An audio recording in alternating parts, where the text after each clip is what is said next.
I did promise I would tell this story before, so here we go. So here's the full story.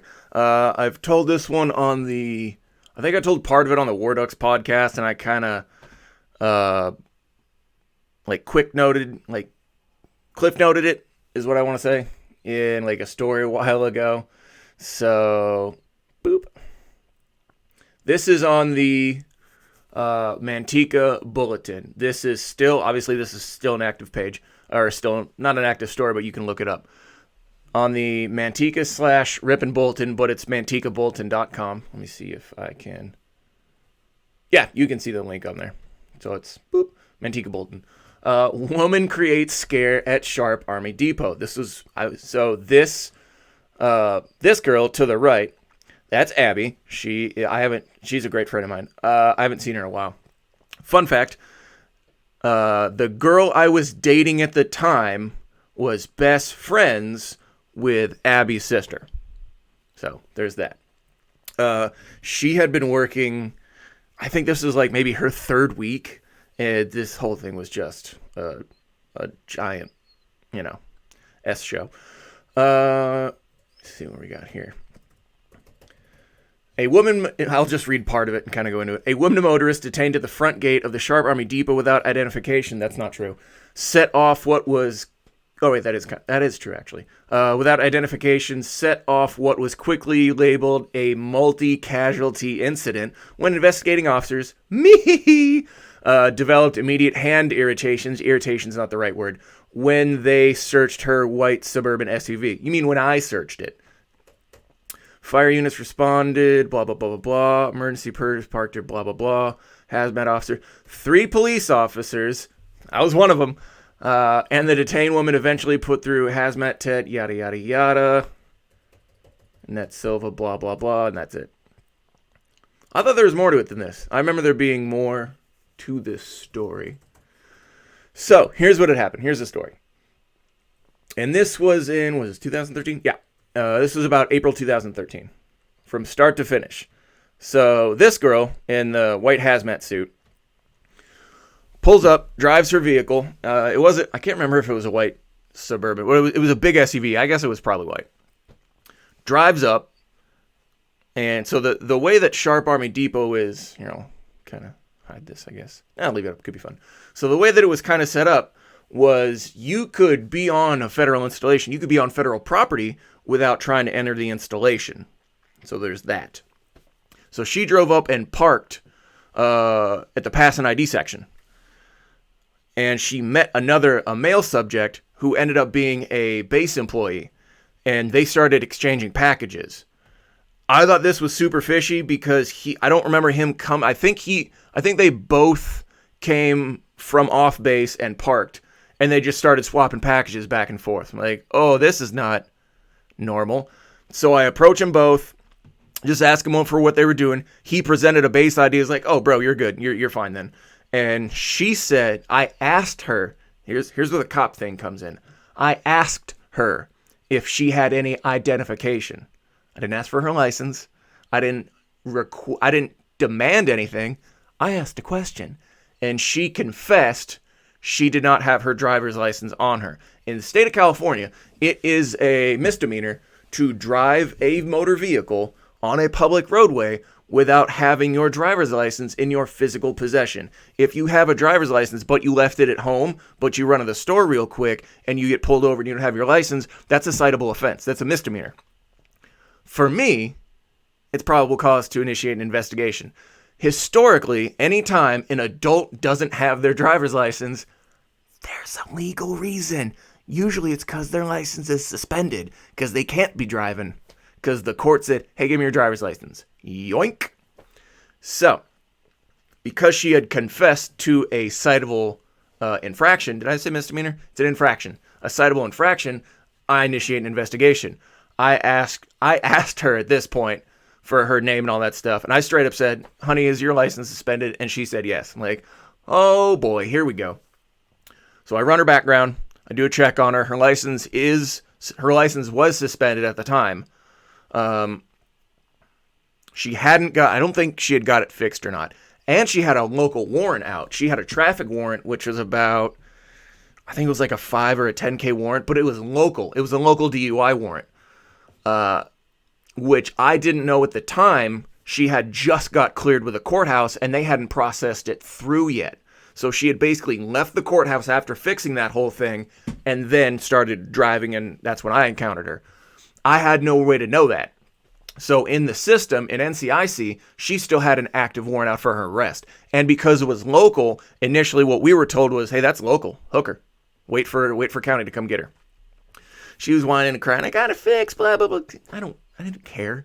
Her license was still suspended, though. So what the information I get is this girl is knowingly driving on a suspended license for a DUI with an active warrant out. Oh, you party girl. Oh, you party girl. You like party. So I hook her, and I start checking her car. Her car smelled like pot. Straight up smelled like marijuana. So I didn't technically need that PC to initiate an investigation. I could have gone it based off of the marijuana smell because her windows were rolled down and that thing smelled like a Cheech and Chong party. So I didn't technically, because it was on a federal installation and it's a Schedule II narcotic, I didn't technically need PC from the vehicle part, from the suspended license and all that. I didn't need that necessarily. I could have walked past and smelled marijuana and initiated an investigation based on that. So I cut the base employee loose. He was fine. They ended up with the packages they were exchanging was she was dropping off something for, I think it was like a potluck. She was dropping off like a big box, like cardboard boxes of, I think, like paper plates or something that had real no significant bearing on the investigation.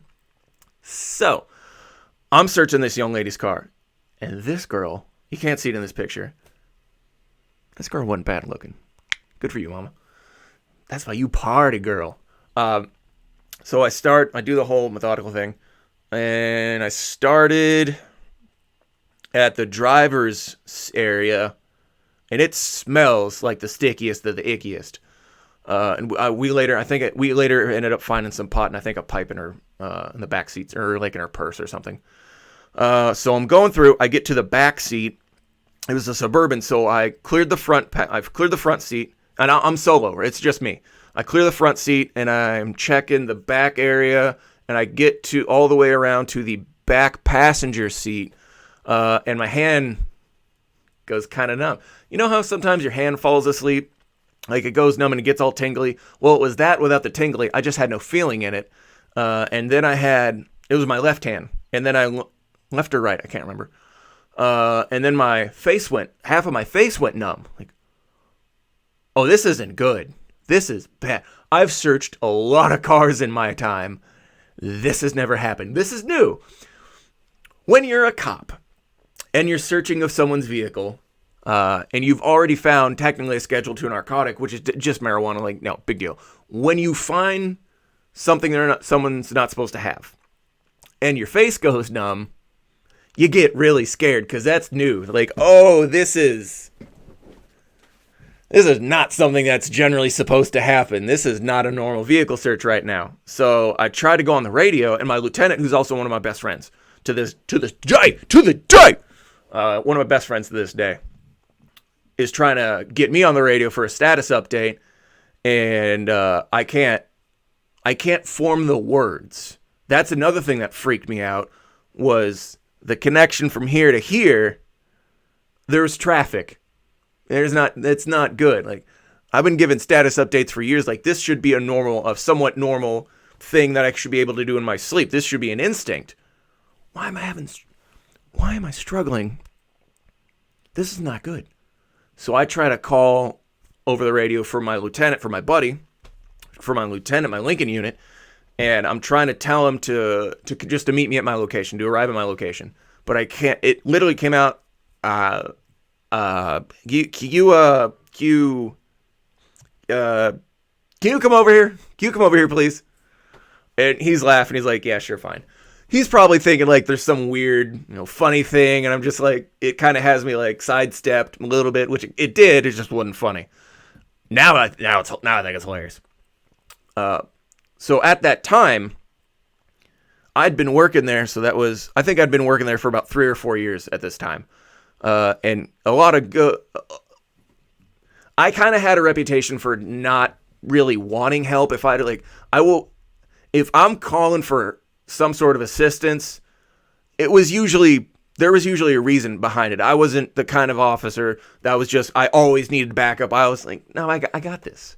It's a traffic stop. It's a vehicle stop.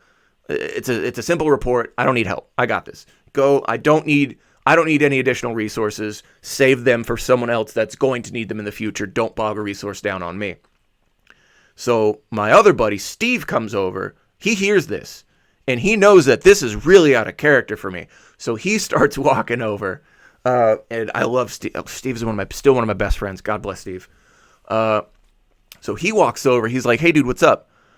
So I'm like, "Hey, bro, can you something's not right. Can you finish this search?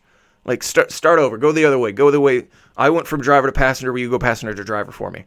So he starts going, and at about the same place that I was in the search, I didn't tell him because I was afraid that me telling him what was going on would influence him. Like, his brain would take over and go, "Hey, this is happening to you too." So I didn't want to give him that information. So he's going through, and like you can see him just kind of like shaking his hand out and just kind of going like, dude, is your face numb? Like, oh, this isn't good. Yeah, dude, I'm numbsies. This isn't good at all. So Vince, my lieutenant, comes over and says, he gets a status, and we're both like, this isn't good. Told him what was going on. He heard on the radio what her status was, so he already knows I'm starting a vehicle search. He already knows what I'm doing. So I tell him, "Hey, me and Steve both searched this whip, and we're having similar symptoms." So he's like, "Okay, that's weird." So I can't remember if he started searching it or not. He calls the captain out. Or no, he reported it to the captain. That's what it was. And it goes out as hazmat. So that's not good. What I later found out was that vehicle that she was driving was not hers. It belonged to her friend, and her friend's husband or boyfriend or fiance, her friend's romantic partner, was currently incarcerated for narcotics distribution. For meth. Oh. Well, this is bad. This is really bad.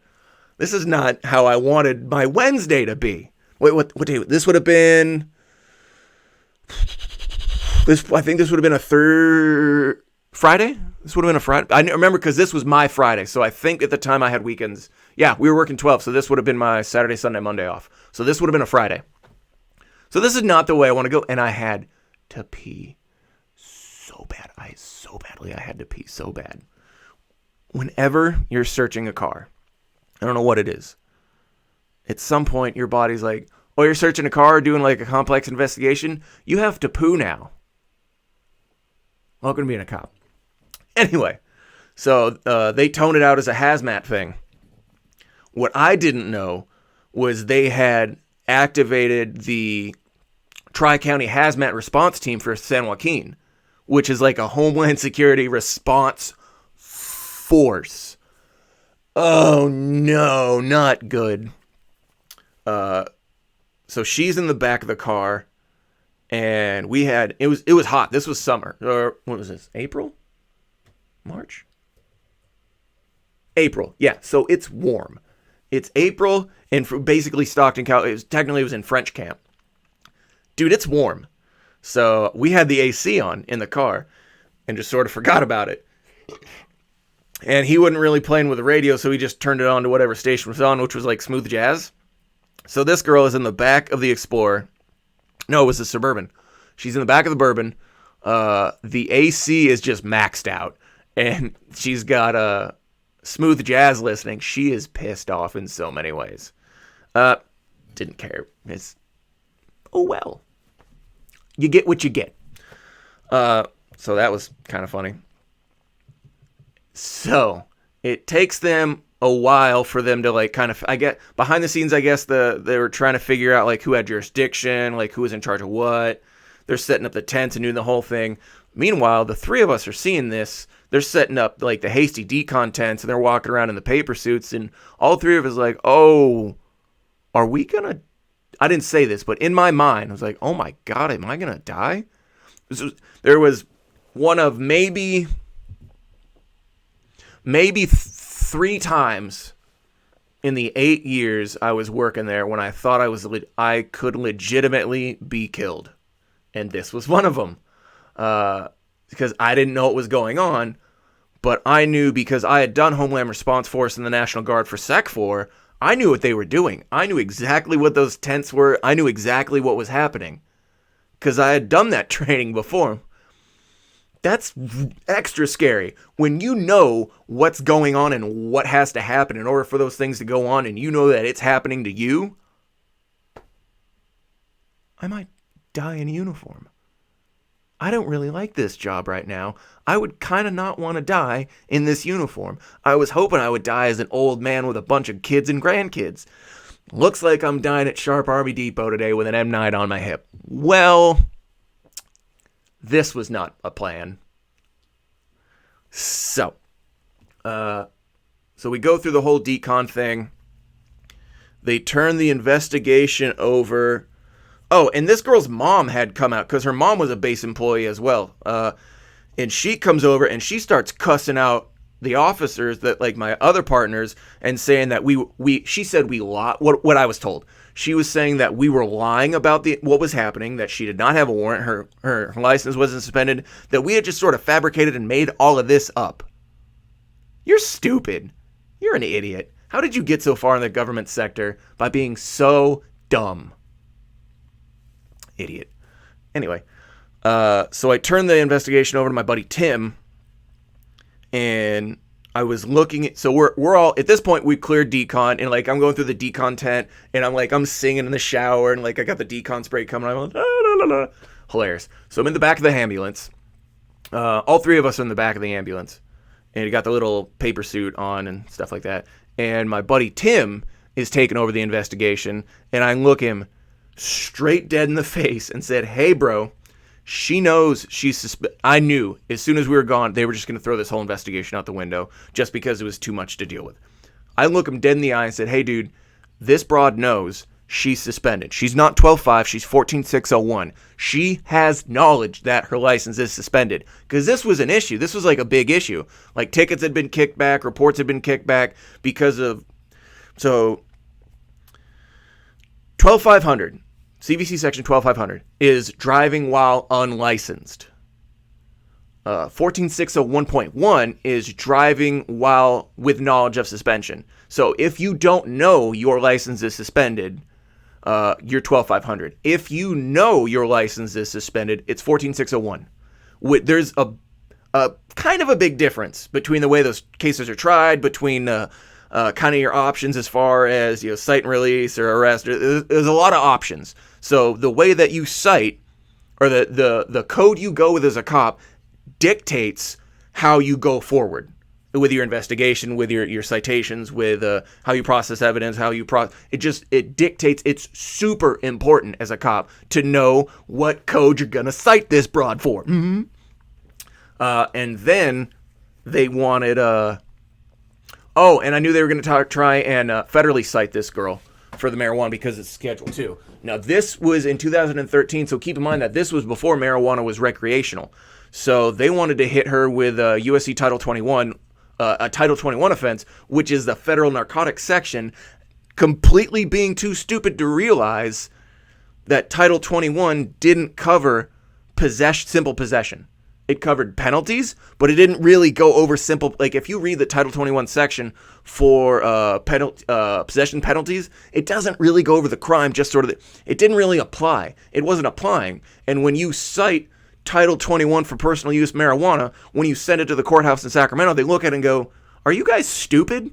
This is personal use marijuana, and you're using a federal code? Are you guys ridiculous?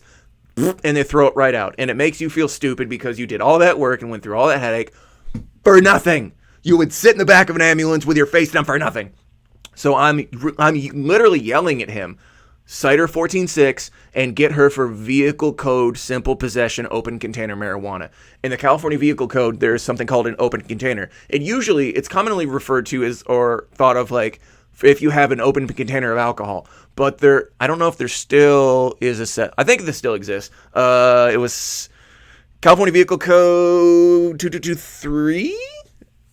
Triple Deuce 3? I think. I can't remember. But it was an open container of marijuana, which is basically an unsecured thing. Like if you just have marijuana in a bag, you can't do that. That's open container. Or that's classified legally as open container, whether you have your prescription or not and all that. You can't just have that in a sandwich bag. That's not how that works. And she tried to go a bunch of medical routes. I was like, no, you're scrambling, and I'm way smarter than you. It's particularly medical marijuana laws at the time, because I was one of the experts. Not like court expert, but no one knew more about the medical marijuana laws than I did. That was kind of a niche I had picked up, I guess, because I love drugs. I loved learning about drugs. Okay. Anyway, so we go to the hospital, which was a short drive, because if you look at where Sharp Army Depot is and you look at where San Joaquin County Hospital is, it's down the road. It's like a 5-minute drive. It's not far. You get on the freeway, go up the freeway, get off the freeway, you're at the hospital. So we get there and they piss test us for radiological elements, and that's it. Like plutonium, uranium, stuff like that. Because especially if you activate, if a tri-county hazmat team, meaning like specific groups of hazmat guys from all around the surrounding counties, other than your local jurisdiction, show up to a federal installation, they're assuming it's a radiological call. Because why would they care about drugs? Fire departments don't really care about drugs, and maybe like the clandestine side of things, but not in the context you're thinking, not in the context that was happening. So they piss test us for radiological elements, which weren't there, and which we didn't know about at the time. And then we were chilling in the ER. I felt fine after maybe 30 minutes. I started to feel a lot better. Because they had separated me from the environment. Duh. Because I was out of the hot zone. And I wasn't really thinking about, like, my brain. I was still kind of like, my thought processes were still kind of frazzled, but I was like, my hand was fine, my face was fine. My thought processes were still kind of wonky. I had pudding. It wasn't tapioca, butterscotch. San Joaquin County General Hospital had some legit butterscotch pudding, and that's what I had for lunch. I also hadn't had lunch. I was starving. Please give me butterscotch pudding. Right? So, get out, and did I go back? I did go back to work. So I go back to work towards the end of shift. I start writing the report and all this other stuff, and I go on my days off. The next day, and this is what had pissed me off. The report that I had written was approved by the next shift captain. So my captain had turned it over to the night captain. It was a day and a night shift. So day captain turned it over to night captain. Night captain read it and said, dude, this looks fine. Go home. Go on your days off. Worry about it when you come back. Cool, groovy. I get a call the next day from my deputy chief. Hey, this report is just trash. You need to come in right now. I'm drunk. It's my day off. I've been drinking beers and laying with the girlfriend, the girl I was dating at the time. So I have alcohol in my system, and I'm not wearing pants. So I get a call from my deputy chief that says, hey, you need to come in. First, I had ignored it. I had ignored the calls because I was pretty sure something was going to happen the next day, and they were going to try and make me come in the next day. So this would have been a Thursday. So this would have been Friday, Saturday, Sunday. That's right. So this would have been a Thursday. So they would have called me in Friday because I went on my weekend after that. That's right. So deputy chief calls my phone. I ignore it. I rarely answered my phone for work reasons because I was never on call.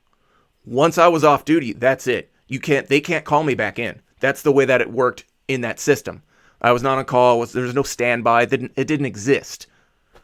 So couple supervisors called me. I was like, I'm I'm not answering this. I've had a couple beers and I have no pants on.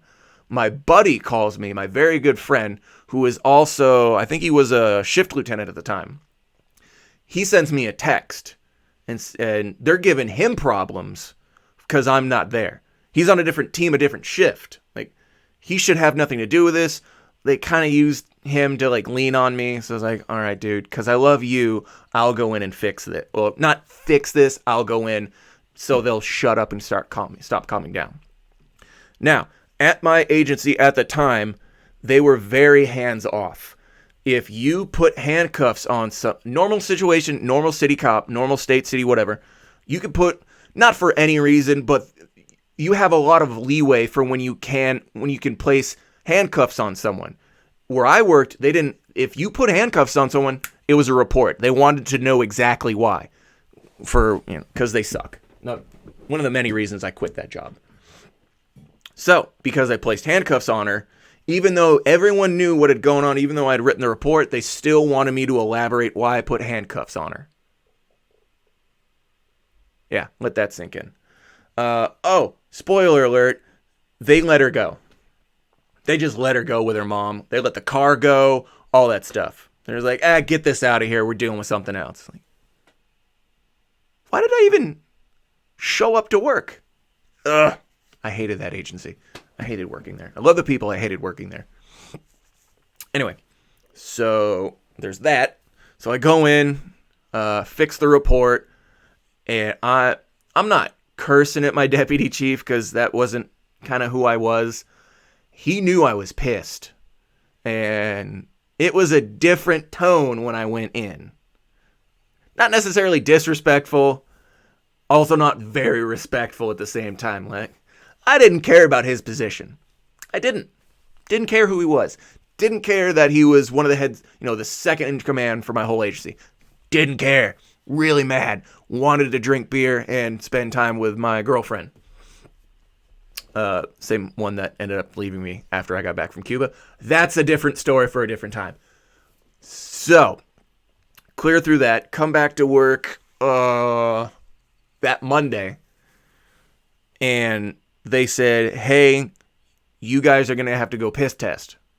Like, on Wednesday. Wednesday, we scheduled a piss test for you guys. Like, what do you mean? What do you mean you scheduled? And this is Monday. Because, they didn't, when you were at the hospital, they only tested you for radiological elements. They didn't test you for narcotic elements. Even though we knew the owner of that car was locked up for a narcotics-related offense of manufacturing and distributing, we didn't think to tell the hospital, hey, you should also test their urine and their blood for narcotics, just radiological elements, just uranium, plutonium, all that stuff.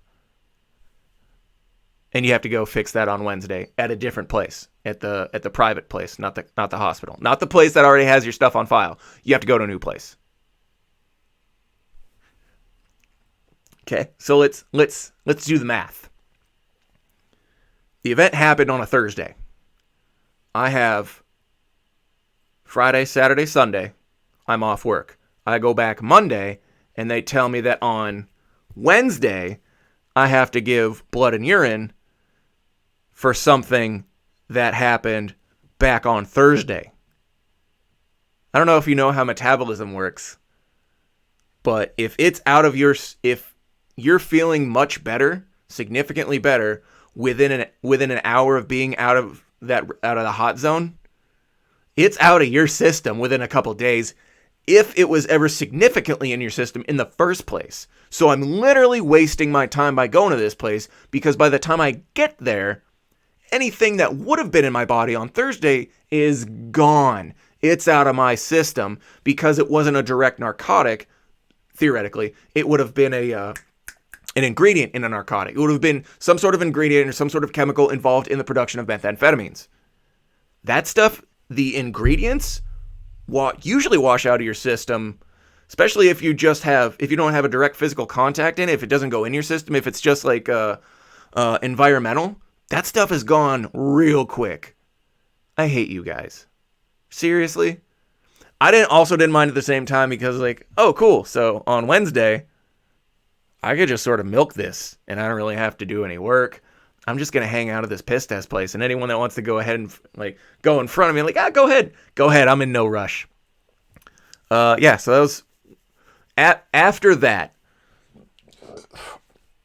That incident completely changed the way I had viewed work.